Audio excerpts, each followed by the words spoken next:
I jumped off the porch after taking notes. Started making dough and started playing broke. I was watching your videos, bro. I really love Viral Vault, bro. Like I really wish back like in 2018 when I was really trying to figure this shit out, like that, like I knew about that. It was around, like, you know what I'm saying? Yeah. Honestly. Well, it wasn't around in 2018. I know, so. I know. Like but man, could you imagine though? Because like you were really helping people who want to get started in the most simplest way possible. Yeah, and we get some crazy stories. Like the other day, like last Friday, because I go live in my group every single Friday, so I'm always talking to the people in there and answering their questions. And one of the guys, his name is Riz, he actually told me that he had quit his job.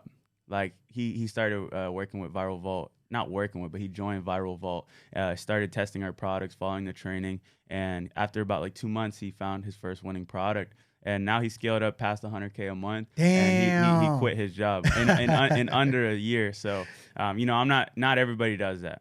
It's much deeper than just Viral Vault and the training. It really comes down to that person and how much work they put in. But it happens, and it's happened many times over the last couple of years. I mean, I could text right now 20 people on my phone that will tell you the same story. That's gone from 0 to 6, like 0 to 100K. I've had like 6 and 7 figures and 1 8-figure. You have a person who hit 8 figures out of Viral Vault? They're low key though. That's crazy as fuck. Yeah. I ain't know that shit.